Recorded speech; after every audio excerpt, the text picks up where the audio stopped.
그 후에 유대인의 명절이 되어 예수께서 예루살렘에 올라가시니라.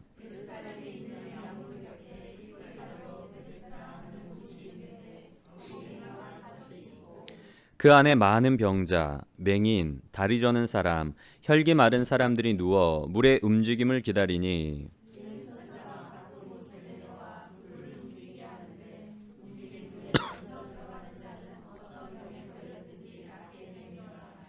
거기 38해 된 병자가 있더라.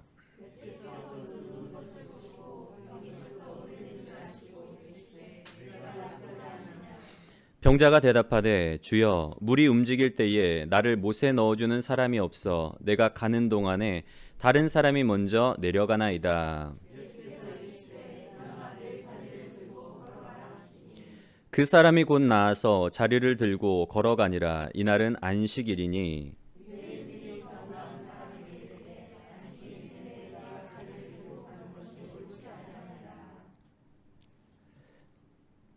대답하되 나를 낫게 한 그가 자리를 들고 걸어가라 하더라 하니 고침을 받은 사람은 그가 누구인지 알지 못하니 이는 거기 사람이 많으므로 예수께서 이미 피하셨음이라.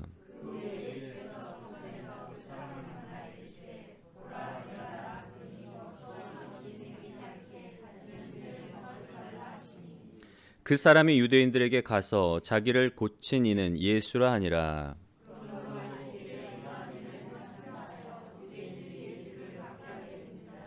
예수께서 그들에게 이르시되 내 아버지께서 이제까지 일하시니 나도 일한다 하시매 유대인들이 이로 말미암아 더욱 예수를 죽이고자 하니 이는 안식일을 범할 뿐만 아니라 하나님을 자기의 친아버지라 하여 자기를 하나님과 동등으로 삼으심이로라. 아멘. 네, 오늘 말씀은 예수님께서 이제 명절에 예루살렘으로 가셔서 그 베데스다 연못에서 38년 된 병자를 고쳐주시는 이야기입니다. 여러분 오늘 말씀에 보면 등장인물이 예수님이 제일 먼저 나오고 그 다음에 누가 나오죠? 예수님을 제외한 등장인물들 38년 된 병자와 그리고 안식일에 이 환자 병자의 병을 고쳐줬다는 이유로 예수님을 정죄하는 유대인들이 나오고 있습니다.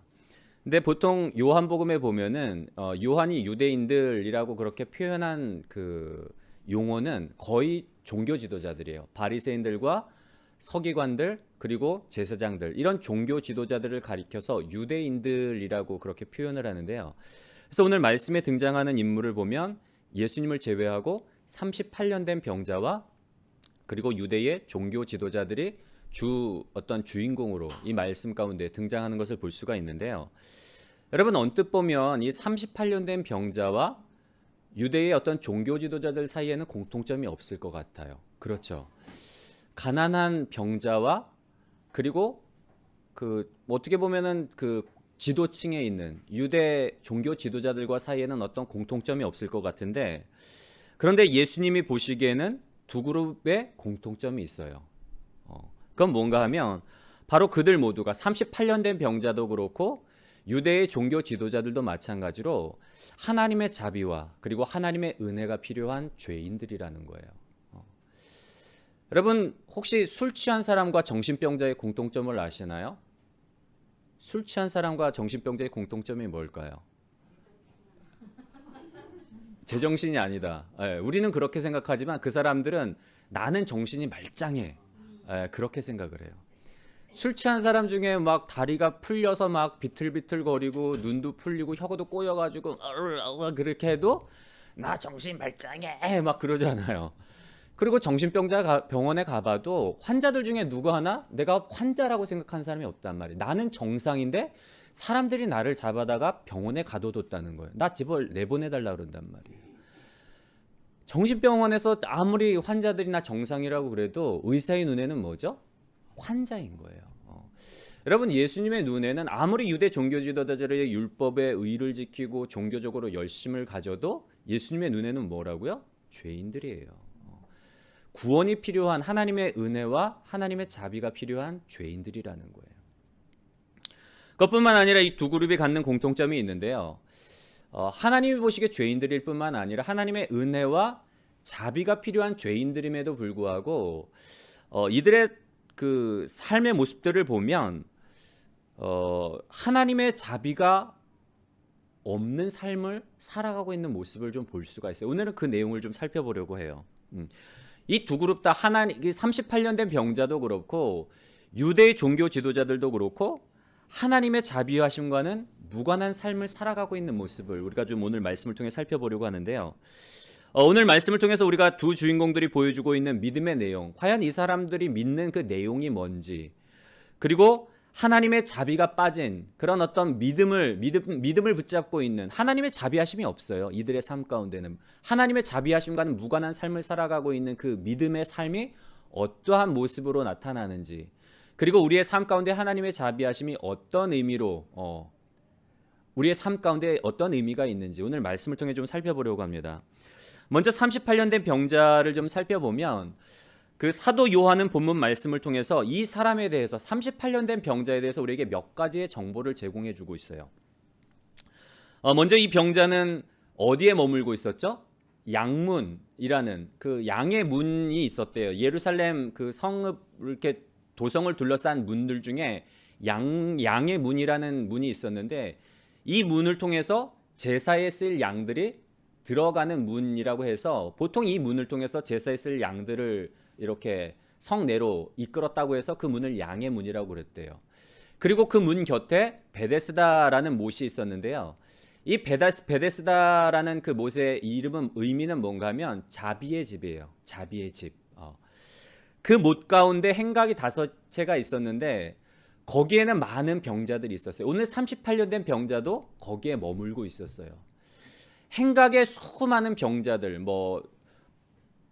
그 눈먼 자들, 귀머거리들, 그리고 중풍병 걸린 사람들, 온갖 병자들이 이 베데스다 연못 주변에 있는 행각에 머물고 있었던 이유는 뭔가 하면 어떤 전설 같은 이야기가 있었던 거예요.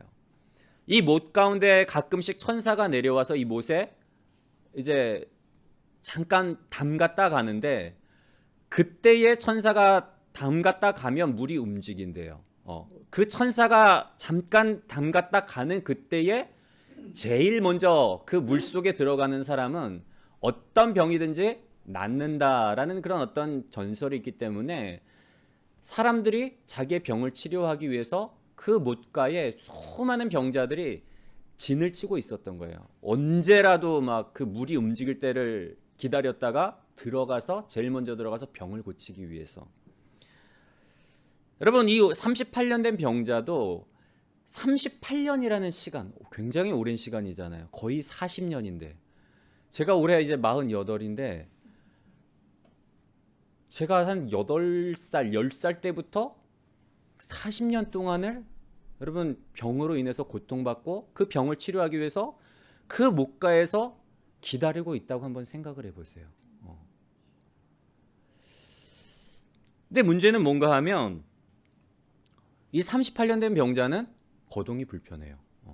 앞을 못 본다거나 듣지 못한다거나 조금 그러면 좀 가능성이 있잖아요. 물이 움직일 때 좀 요이 땅 하면 확 달려 들어갈 수 있을 텐데 이 사람은 거동이 불편해서 누워 있다 보니까 매번 밀리는 거예요. 그래서 30년 이상을 기다리고 있었음에도 불구하고 들어갈 수 없는 상황인 거죠. 어떻게 보면 도저히 바랄 수 없는 상황인 거예요. 왜냐하면 몸이 성하지 못하기 때문에. 그렇다고 누가 자기 곁에서 늘 머물면서 그때를 기다렸다가 들고 갈 사람도 없어요. 왜냐면 이 사람의 가족도 생계를 위해서 살아가야 되잖아요. 누군가 자기를 넣어줄 사람도 없고 그냥 신락 같은 그 희망, 그게 정말 이루어질지도 모르는 거예요. 왜냐하면 전설이기 때문에. 그게 이루어질지도 모르는 그런 상황 가운데서 신락 같은 그 한 가닥의 희망을 붙잡고 이 사람은 30년 이상을 그 베데스다 연못 곁을 떠나지 못하고 그 자리를 지키고 있는 그런 모습을 우리가 오늘 말씀을 통해 볼 수가 있는데요. 여러분 하나님께서 오늘 이 38년 된 병자의 이야기를 통해서 우리에게 주시는 첫 번째 교훈은 뭔가 하면 우리 한번 파란색 글씨 한번 같이 읽어볼까? 시작. 헛된 것을 붙잡는 믿음을 통해서는 결코 구원을 얻을 수 없다. 예. 오늘 이 38년 된 병자의 이야기를 통해서 오늘 우리에게 주시는 첫 번째 교훈은 뭔가 하면 헛된 것을 붙잡는 믿음을 통해서는 결코 구원을 얻을 수 없다는 거예요. 여러분, 이 38년 된 병자가 붙잡고 있는 믿음의 내용을 한번 좀 살펴볼 텐데요. 4절 말씀에 뭐라고 기록되어 있죠? 우리 함께 읽겠습니다. 시작.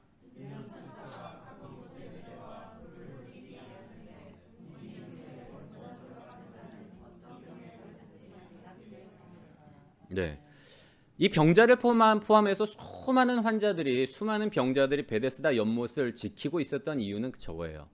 천사가 가끔 못에 내려와 물을 움직이게 하는데 그때 누구든지 제일 먼저 들어가는 자는 어떤 병에 걸렸든지 낫게 되미러라. 이 이유로 인해서 사람들이 그렇게 진을 치고 기다리고 있는데요.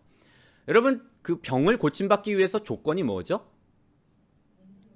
제일 먼저 들어가야 되는 거예요. 제일 먼저 들어가야 되는 거예요. 여러분, 오늘 베데스다 연못, 이 베데스다라는 그 못의 이름의 의미가 뭐라 그랬죠? 자비의 집이잖아요.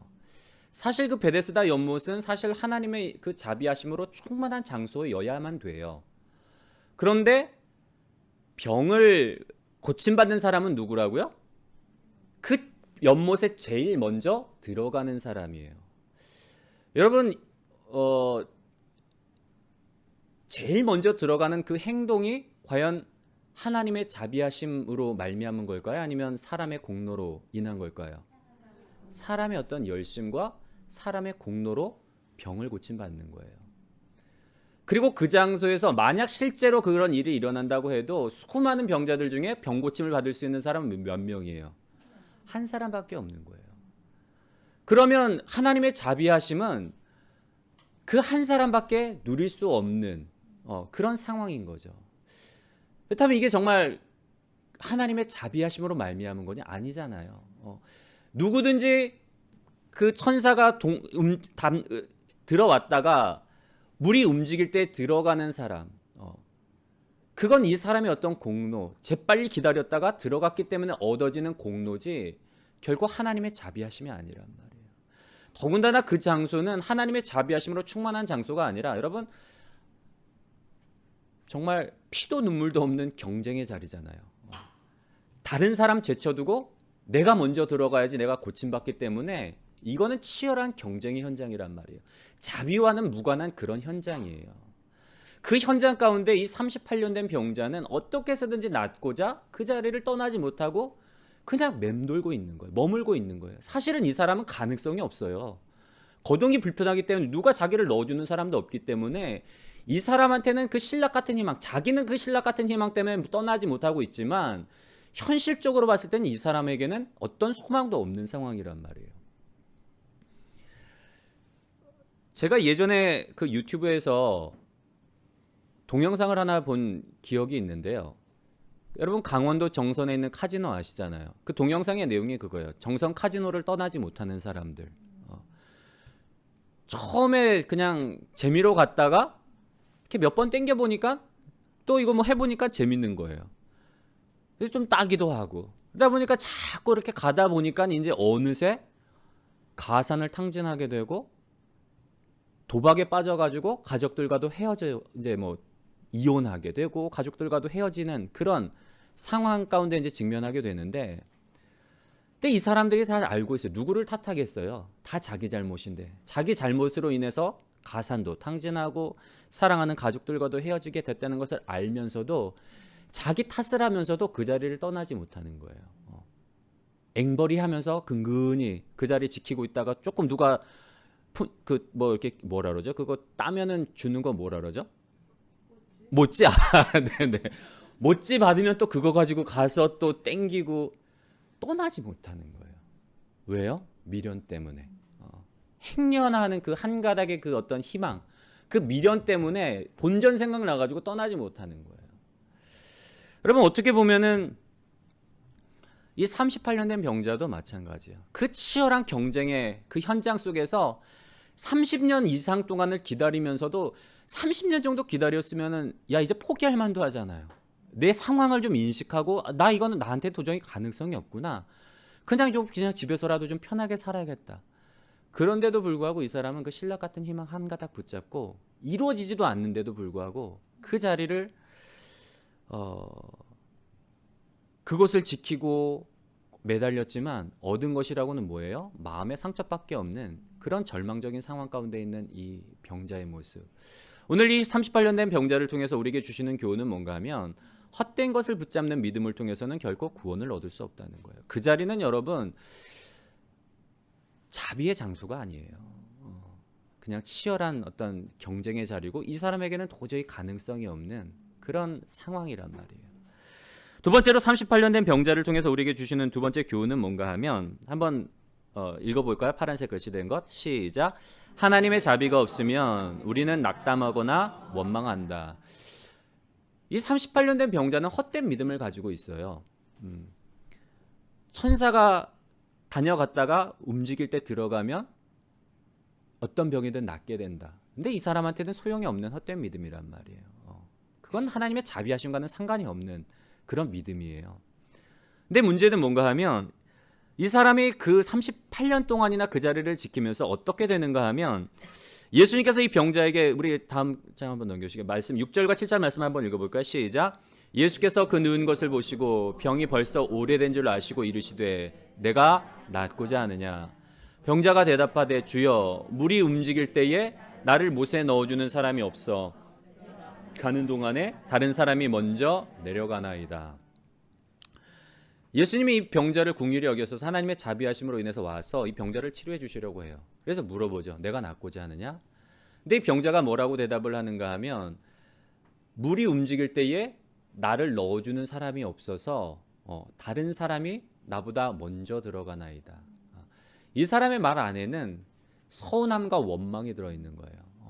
아무도 나를 돌봐주는 사람이 없어서 내가 매번 그 찬스를 놓친다는 거예요.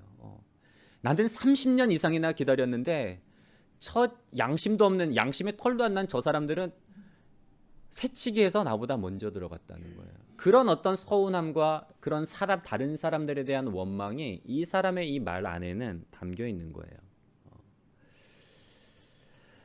여러분 베데스다 목가의 38년 된 병자뿐만 아니라 우리의 신앙생활에 있어서도 하나님의 자비하심이 빠져버리면 우리는 낙심하거나 절망할 수밖에 없어요. 우리가 자칫 오해하거나 어떻게 보면 좀 잘못 믿을 수 있는 부분이 있는데 그건 뭔가 하면 우리가 교회에서 열심히 헌신하고 봉사하면 우리 흔히들 뭐 하죠? 복 받는다라고 그러잖아요. 이게 맞는 말이면서도 또 틀리는 말이에요. 교회에서 열심히 헌신하고 봉사하면 때로는 정말 영적으로는 하나님 확실히 복을 주세요. 근데 그 복이 세상적인 복을 말할 때는 사실 이루어지지 않을 수가 있어요.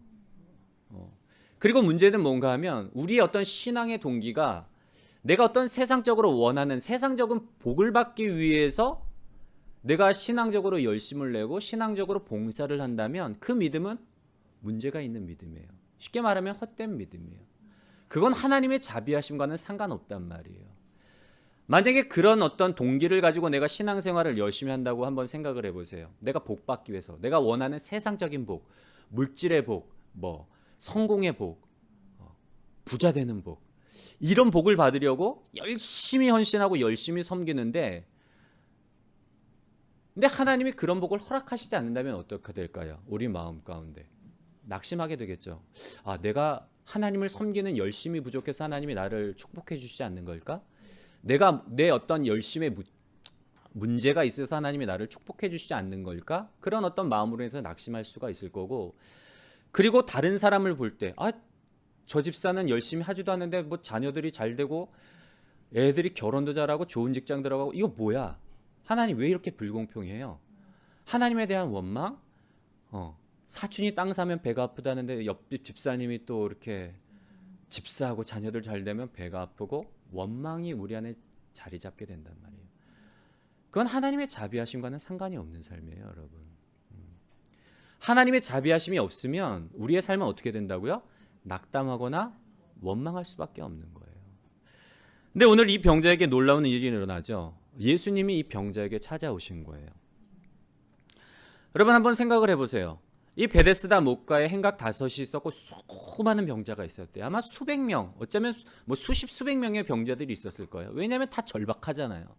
뭐 도저히 뭐 내가 의사들이 손 쓸 수 없고 돈이 많아서 치료를 받을 수 있는 상황이 아니기 때문에 그런 사람들한테 유일한 소망은 뭐예요? 이 베데스다 목가에 들어가서 제일 먼저 들어가서 병 고침 받는 게 유일한 소망이란 말이에요. 그러다 보니까 38년 된 병자뿐만 아니라 그 거기에는 수많은 병자들이 있었어요. 그런데 예수님께서는 그 많은 사람들 중에 이 38년 된 병자에게 찾아가시잖아요. 여러분 그 이유가 뭘까요? 그건 다른 게 아니라 하나님의 성품으로 인해서 예수님을 이 38년 된 병자에게 하나님의 예수님을 보내신 거예요.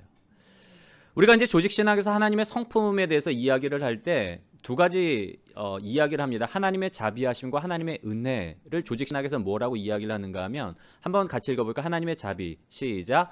불행과 고난 중에 있는 사람들을 향한 하나님의 선하심이에요. 하나님은 어떤 마음, 하나님은 성품, 하나님의 어떤 속성이 있는데 하나님은 우리가 자비하신 하나님이라 그러잖아요. 하나님은 어떤 마음이 있는가 하면 불행과 고난 중에 있는 사람들을 바라볼 때 그냥 보시는 게 아니에요. 불행과 고난 중에 있는 사람들을 보면 마음이 움직여요. 하나님의 그 자비하신 마음으로 인해서 뭔가 이 고난과 불행 중에 있는 사람을 향해서 선한 일을 하고자 하는 마음이 하나님의 그 자비하심이고, 하나님의 은혜는 뭔가 하면 함께 읽겠습니다. 시작. 심판을 받기에 합당한 자들을 향한 하나님의 선하심이에요. 죄인들을 향한, 죄로 인해서 죽을 수밖에 없고 심판받을 수밖에 없는 죄인들을 향한 하나님의 어떤 궁결의 마음, 하나님의 선하심. 그래서 예수님, 독생자 예수를 우리에게 보내주시는 거잖아요.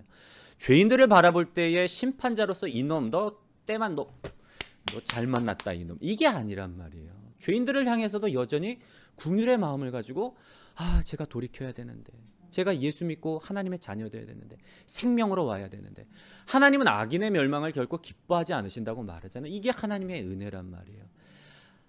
예수님께서 수많은 병자들 중에 이 38년 된 병자에게 간 이유는 뭔가 하면 이 사람이 그곳에서 제일 오래된 사람이에요. 정말 소망이 없고 정말 오랫동안 고통을 받고 정말 낙심하고 절망 가운데 있는, 제일 깊은 절망 가운데 있는 사람이기 때문에 하나님이 그 긍휼의 마음을 가지고, 하나님의 그 자비하심을 가지고 예수님을 이 사람에게 보내셨단 말이에요. 뭐 하게 하시려고요? 치료하게 하시려고. 육신의 치료뿐만이 아니에요. 여러분, 병에는 우리가 여러 가지 원인이 있어요. 환경적인 요인, 그리고 유전적인 요인, 그리고 우리 흔히 말하는 뭐 귀신의 장난, 그리고 이 사람 같은 경우에는 뭐가 문제인가 하면 죄가 문제예요. 이 사람의 육체의 질병을 치료해 주신 다음에 내 자리를 들고 가라, 치료해 주셨단 말이에요. 그런 다음에 이 사람을 성전에서 만났을 때 예수님이 뭐라고 말씀하시죠? 다시는 더 악한 것이 생기지 않도록 뭐 하지 말라? 죄 짓지 말라 그래요. 그 말은 뭐죠? 이 사람의 그 문제, 병의 원인은 뭐라고요? 죄의 문제였던 거예요. 여러분 한번 생각을 해보시면, 이 사람이 만약에 요행으로 누군가 이 사람을 정말 도와주기 위해서 안타까운 마음으로 기다리고 있다가 막 그 힘센 뭐 강호동 같은 사람이 기다리고 있다가 움직였다 물이, 그럼 번쩍 들어가 확 타다다닥 달려가지고 물에 딱 넣어줬다고 생각을 해보세요. 이 사람의 병이 날까요, 안 날까요? 왜요? 죄의 문제. 이 사람의 병의 원인은 뭐라고요? 죄로 인한 거기 때문에 설령 이 사람이 누군가의 도움으로 그 물에 들어가도 이 사람은 날 수가 없어요. 왜냐하면 이 사람의 병의 문제는 죄의 문제이기 때문에. 이 사람의 병을 치료할 수 있는 건 누구밖에 없어요, 여러분? 예수님밖에 없단 말이에요. 중풍병자, 사람들이 중풍병자를 데리고 왔을 때에 똑같은 말씀하시잖아요. 내 자리를 들고 걸어가라. 그거 말씀하기 전에 뭐라 그러죠? 인자야, 내 죄사함을 받았느니라 그래요. 내 죄사함을 받았느니라. 똑같은 상황이에요, 어떻게 보면. 그리고 그 이후에 사람들이 저가 누구간데 죄를 사하는, 죄를 사한다고 그러지? 주변을 지키고 있던 종교 지도자들이 그런 막 이상한 삐딱한 시선으로 바라볼 때 예수님이 뭐라 그러죠? 내 자리를 들고 가라 하는 말과 죄사함을 받았다 하는 말이 어느 것이 더 쉽냐? 죄사함을 받았다는 말이 쉽잖아요. 왜냐하면 이건 뭐 결과로 나타나는 게 아니니까. 근데 자리를 들고 가라는 건 뭔가 정말 실제적으로 삶으로 일어나야 되기 때문에 사람들의 눈으로 봤을 때는 이게 더 자리를 들고 일어나라 가라는 말이 더 어려운 말이란 말이에요. 근데 예수님께서 그 말씀을 하시면 인자에게 죄가 사는 권세가 있음을 너희로 알게 하려 함이라 그 말씀을 하신단 말이에요. 오늘 이 병자에게 하나님이 자비하심으로 말미암아 예수님을 보내시고 예수님이 가셔서 이 사람의 죄의 문제를 해결해 주셨기 때문에 죄를 용서해 주셨기 때문에 결국에는 이 사람이 치료받을 수 있었다는 거. 여러분 이 사람이 구원받은 건 뭐라고요? 헛된 믿음. 거기서 그 38년 동안 기다려서 베데스다 목가에 들어가서 구원받은 게 아니라 무엇 때문에 구원을 받았다고요?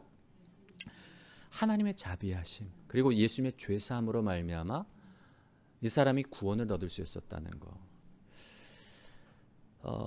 여러분 하나님의 자비하심이 없는 인생, 우리의 인생 가운데서도 하나님의 자비하심이 빠져버리면 우리는 어떤 삶을 살아갈 수밖에 없다고요? 낙담하거나 절망하거나 세상을 원망하는, 남 탓하며 살아가는 인생이 될 수밖에 없어요. 하나님의 자비하심이 없어 보면. 근데 하나님의 자비하심은 이 38년 된 병자뿐만 아니라 오늘 우리에게도 동일하게 열려 있고 동일하게 우리를 하나님의 그 자비하심과 은혜로 우리에게 베풀어 주고 계세요.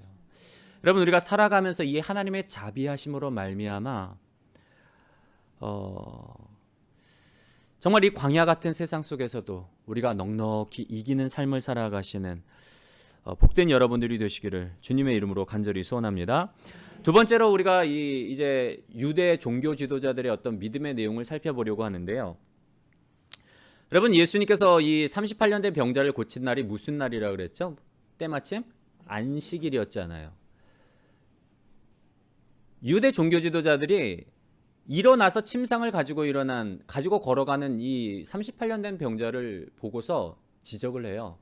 네 행위가 지금 옳지 않다. 야, 너 지금 뭐 하는 거야? 너 안식일인데 어떻게 자리를 들고 가? 안식일에는 뭐 일하면 안 되고 뭔가를 무거운 걸 들어서는 안 된다는 규정이 있는 거예요.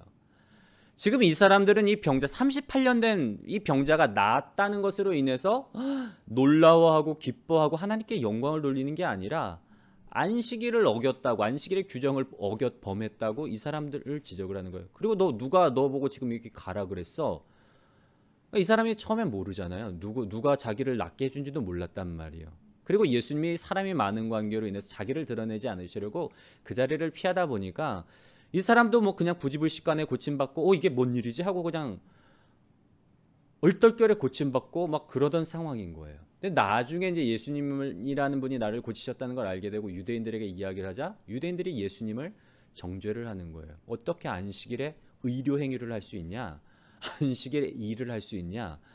그러니까 예수님이 뭐라 그러죠? 아버지가 일하시니 나도 일하신다. 그러니까 이 유대 종교 지도자들이 더 화가 난 거예요. 아니 어떻게 사람이 하나님과 자신을 동격이라고 하냐? 이거 신성모독이다. 그래서 예수님을 죽이기로 결의를 하잖아요. 여러분 이 유대인들이 이렇게 막 철석같이 붙잡으려고 했던 이 안식일의 규정이 언제부터 시작이 됐는가 하면 느헤미야 때에 이 안식일의 규정이 이제 원형이 만들어지는 거예요. 포로기를 지나고 이스라엘 백성들이 바벨론에서 예루살렘으로 이제 이스라엘로 돌아오면서 그때부터 이제 안식일에 대한 규정이 생겨나게 되는데 그 배경을 좀 살펴보면 느헤미야 13장 15절부터 23절의 말씀을 우리 한 목소리로 한번 같이 읽어볼까요? 시작. 그때 내가 본즉 유다에서 어떤 사람이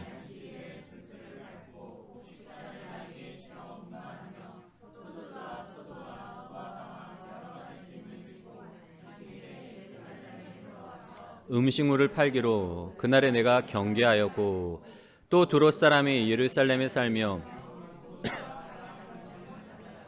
안식일에 예루살렘에서도 유다 자손에게 팔기로 내가 유다의 모든 귀인들을 꾸짖어 그들에게 이르기를 너희가 어찌 이 악을 행하여 안식일을 범하느냐 너희 조상들이 이같이 행하지 아니하였느냐 그래서 우리 하나님이 이 모든 재앙을 우리와 이 성읍에 내리신 것이 아니냐 그럼에도 불구하고 너희가 안식일을 범하여 진노가 이스라엘에게 더욱 심하게 임하도록 하는도다 하고 안식일 전 예루살렘 성문이 어두워갈 때에 내가 성문을 닫고 안식일이 지나기 전에는 나를 따르는 종자 몇을 성문마다 세워 아무 짐도 들어오지 못하게 하였으므로 장사꾼들과 각양 물건 파는 자들이 한두 번 예루살렘 성 밖에서 자므로 내가 그들에게 경계하여 이르기를 너희가 어찌하여 성 밑에서 자느냐 다시 이같이 하면 내가 잡으리라 하였더니 그 후부터는 안식일에 그들이 다시 오지 아니하였느니라. 내가 또 레위 사람들에게 몸을 정결하게 하고 와서 성문을 지켜서 안식일을 거룩하게 하라 하였느니라. 내 하나님이여 나를 위하여 이 일도 기억하시옵고 주의 크신 은혜대로 나를 아끼시옵소서. 아멘.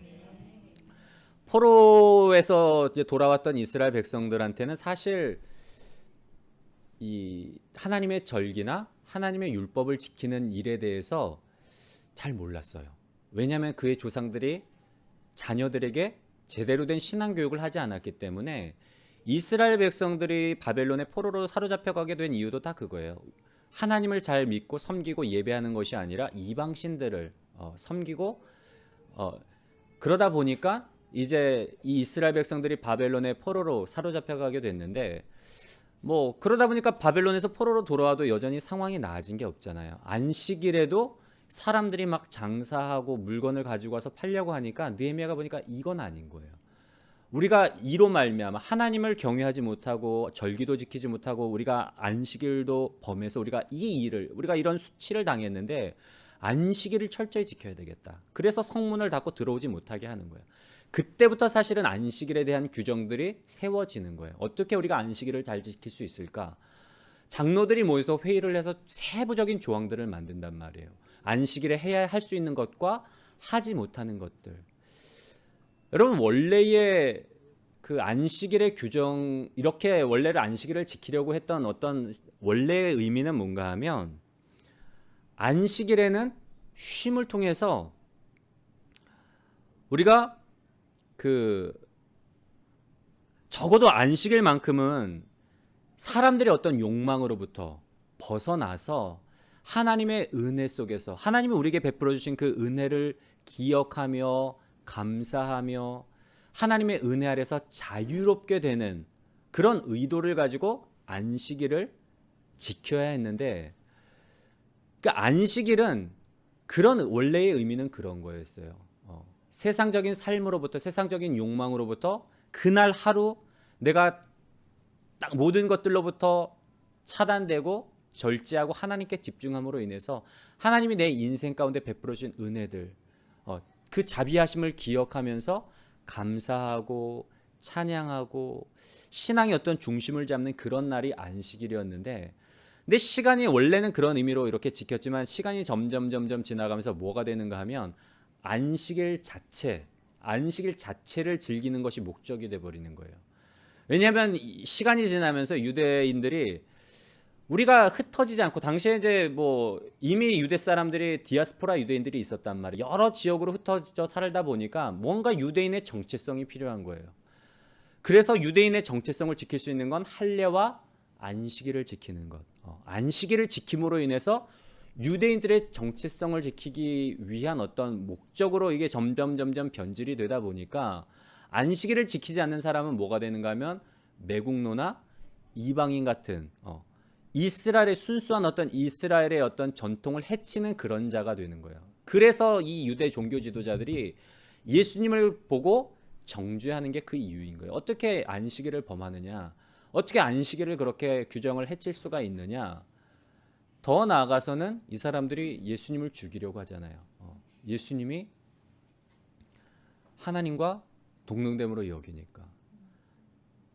여러분 이 유대 종교지들의 삶 가운데 뭐가 빠져 있는 거죠? 하나님의 자비가 빠져 있는 거예요. 안식일에 정말 하나님이 원하시는 게 뭔 줄을 모르는 거예요. 하나님에는 안식일에도 너희 가축 중에 뭐가 한 마리가 우물에 빠지면 안식일에도라도 건져내지 않냐. 근데 오랫동안 이 병으로 매인받았던 이 사람을 풀어주는 것이 그 병에서 노인받게 하는 것이 마땅하지 않냐. 그게 하나님의 자비고 그게 하나님의 은혜고 그게 하나님의 궁율인데 근데 유대 종교 지도자들에게는 이 하나님의 자비하심이 빠져있기 때문에 그 결과 뭘로 난다고요? 정죄로 나타나는 거예요. 38년 된 병자에게는 하나님의 자비하심이 없음으로 인해서 낙담과 절망과 남을 원망하고 남을 탓하는 모습으로 나타났다면 이 유대 종교 지도자들에게는 하나님의 자비하심의 부재가 어떤 모습으로 나타나는가 하면 사람에 대한 정죄로 공격으로 나타나는 거예요. 여러분 우리의 신앙생활에 있어서도 마찬가지예요. 우리가 신앙생활에 어떤 열심히 있는 분들은 주일 성수라 그러잖아요. 주일은 반드시 지켜. 특히 이제 옛 어르신들은 그래요. 주일에 어디 이제 특히 이제 고신 같은 경우에는 말씀드렸지만 주일에 어디 장을 봐. 주일에 어디 뭐 시장을 봐. 고신 목사님들은 그것도 용납이 안 돼요. 주일은 칼같이 지켜야 된단 말이에요. 그런 열심을 가지고 있는 사람들, 야 주일에 어떻게 봉사도 안 하고 예배도 안 드리고, 때론 우리가 이제 현대는 직장 생활을 하다 보면 사실 주일 성수를 지킬 수 없는 상황이 있을 수도 있잖아요. 물론 지켜야 되지만 하나님 예배. 근데 꼭 교회가 아니더라도 사실 우리가 성전이고 우리가 있는 곳이 하나님이 우리와 함께 하시잖아요. 사실 그 마음이 중요한 건데 지나친 열심으로 인해서 어떤 분들은 또 정죄할 수가 있단 말이에요. 어떻게 저럴 수가 있어. 근데 뭐가 빠졌기 때문에? 자비하심이 빠졌기 때문에. 우리는 늘 그래서 하나님의 자비하심을 바라봐야 돼요. 우리도 이 38년 된 병자도 마찬가지고 유대 종교 지도자들도 마찬가지고 하나님의 눈에 보기에는 뭐라고요? 하나님의 자비하심이 필요한 사람들인 거예요. 하나님의 자비하심이. 우리도 마찬가지고. 여러분 우리의 삶 가운데 하나님의 자비하심이 빠져버리면 우리의 삶은 낙심과 절망이라는 얼음 지옥과 그리고 다른 사람을 향한 정죄라는 불타는 지옥에서 살아갈 수밖에 없어요. 이제 말씀을 좀 마무리하려고 하는데요. 오늘 말씀의 마무리는 제가 좋아하는 영화 포스터로 말씀을 마무리하려고 합니다. 제가 영화를 좀 좋아하는데 제가 좋아하는 영화 중에 이제 쇼생크 탈출이라는 영화가 있어요. 팀 로빈슨이랑 이제 사뮤엘 잭슨, 모건 프리먼이구나. 모건 프리먼이 주연했던 그 영화인데요. 뭐 영화 설명은 안 드릴게요. 근데 이제 이 포스터에 보면 맨 윗부분에 전체 영화의 주제를 한 문장으로 표현하는 문장이 나와요. 영어를 보면 Fear can hold you prisoner, hope can set you free 해서 두려움은 당신을 죄인으로 붙잡을 수 있지만 그러나 희망은 당신을 자유케 한다라는 그런 내용이에요. 이거 설명을 좀 드려야 되나? 이 사람이 이제 주인공이 원래 회계사예요. 근데 이제 억울하게 아내가 죽은가 그런데 이제 사실은 자기가 한 게 아닌데 이제 그 죄를 자기가 뒤집어 쓰고 억울하게 감옥에 갇히는 거예요. 근데 이 사람이 회계사다 보니까 이 교도소장이 사실은 비리를 많이 행해요. 이 사람이 이제 회계사가 들어왔으니까 자기 장부도 정리하게 하고 이 사람이 그런 어떤 돈 굴리는 수완이 있으니까 이 사람을 붙잡아 두고서 이제 계속해서 비리를 통해서 많은 수익을 거둬요. 이 사람이 그 잘못을 저지르지 않았다는 걸 알면서도 황금알을 낳는 거위 같은 존재이기 때문에 내보내지 않고 계속 붙잡아둬요. 근데 다른 이 모건 프리먼이라는 죄수는 이미 장기수예요. 희망을 잃고 그냥 체념하고 그곳에 살아요. 뭐 계속 가석방을 신청하는데도 계속 리젝 당하죠. 거절당하는데 이 사람은 희망을 잃지 않는 거예요. 팀 로빈슨은. 그래서 계속 그 탈출할 방법을 모색을 하고 결국에는 탈출을 하고 그 똥물이 가득한 그 오염, 그 정화조 그 터널을 기어서 나와서 비를 맞으면서 그 자유를 만끽하는 이 장면이에요. 그러면서 이 주제가 뭔가 하면 Fear can hold you prisoner. 두려움은 그 감옥 안에서도 두려움에 사로잡히면 절망에 사로잡히면 감옥뿐만 아니라 밖에서도 우리가 두려움에 사로잡히면 죄수가 되지만 노예가 되지만 희망을 갖고 있으면 몸이 구속된 상태에서도 얼마든지 자유를 누릴 수 있다. 그런 영화의 주제인 거예요. 근데 이 단어를 좀 바꿔본다면 제가 이 단어를 좀 바꿔보고 마무리를 하려고 그래요. 헛된 믿음은 우리를 삶의 어떤 노예로 붙잡아 두지만 그러나 하나님의 자비하심은 우리를 진정으로 자유케 한다는 것. 우리의 삶 가운데 하나님의 자비하심이 있음으로 말미암아 우리가 낙담하지 않고 절망하지 않고 누군가를 정죄하는 그런 불타는 삶을 살지 않고 정말 하나님께 초점 맞추고 하나님이 주시는 그 자비하심 아래서 여러분 하나님의 자비하심은 물과 같은 것 같아요. 제가 말씀을 묵상하면서 하나님의 자비하심이 무엇과 같을까 생각을 해보니까 하나님의 자비하심은 생명을 살리는 물과 같은 존재더라고요. 하나님의 자비하심이 내 인생 가운데 임함으로 말미암아 우리가 열매 맺게 되고 우리가 풍족한 은혜를 누리게 되는, 우리의 삶이 축축하고 은혜의 담비가 우리의 삶 가운데 넘쳐나고, 우리가 은혜 그 자비로 말미암아 우리의 마음이 옥토밭이 되어서 말씀이 들어올 때마다 열매 맺고, 다른 사람들을 볼 때에 긍휼의 마음을 대하고 예수님의 마음을 가지고 사랑으로 섬기고, 이 모든 일들이 무엇 때문에 가능하다고요? 하나님의 자비하심이 우리의 삶 가운데 있기 때문에. 비록 우리가 광야 같은 삶을 살지라도, 빡빡한 삶을 살지라도, 우리가 바라는 세상적인 축복이 없을지라도 하나님의 자비하심이 있으면 우리는 얼마든지 은혜 속에 감사하며 누리며 살 수 있어요. 분명한 건 38년 된 병자에게 하나님의 자비를 보여주셨던 것처럼 하나님은 동일하게 오늘 우리에게도 그 자비를, 여러분에게도 풍성하게 베풀어 주십니다. 그 자비하심 아래에서 여러분의 몸을 맡기고, 그리고 자비하심 속에서 진정으로 자유한 삶을 살아가시는 복된 여러분들이 되시기를 주님의 이름으로 간절히 소원합니다. 사랑과 은혜가 충만하신 아버지 하나님, 감사를 드립니다. 날마다 아침마다 새로운 인자하심과 새로운 자비로 우리의 성도들의 삶을 채워주시니 감사를 드립니다. 우리가 하나님의 자비가 없으면, 하나님의 은혜가 없으면 살아갈 수 없는 인생임을 깨닫게 하여 주시니 감사를 드립니다. 광야 같은 이 세상의 삶이 하나님 고난의 삶이요 절망의 삶이 아니라 하나님의 자비하심으로 말미암아 천국의 삶이 되게 하여 주시옵시고, 광야에 꽃이 피고 물길이 나며 생명이 나는 놀라운 축복의 삶으로 바꾸어 주시니 감사를 드립니다. 날마다 하나님의 자비를 갈망하게 하여 주시옵시고, 하나님의 은혜를 사모하는 복된 성도들이 되게 하여 주시옵소서. 특별히 가정의 달 5월에 사랑하는 우리의 자녀들의 삶 속에서도, 우리의 가정 가운데도 여호와 하나님이 주인 되심으로 말미암아 하나님, 우리의 가정 가운데 하나님의 인자하심과 하나님의 자비하심이 끊이지 않게 하여 주시옵시고, 우리와 우리의 가정이 오직 주님만을 섬기는 믿음의 가정들이 될 수 있도록 하나님 축복하여 주시옵소서. 우리가 하나님이 주시는 자비하심으로 말미암아 하나님의 마음을 가지고 예수님의 손과 발이 되어 세상 가운데 나가기를 원합니다. 하나님, 긍휼을 정말 도움이 필요한 이들에게, 하나님의 자비가 필요한 이들에게 예수님이 다가가셔 38년 된 병자를 일으켰던 것처럼 우리가 예수님의 손과 발이 되어 하나님의 사랑을 전하는 우리 믿음의 지체들이 될 수 있도록 주님 축복하여 주시옵소서.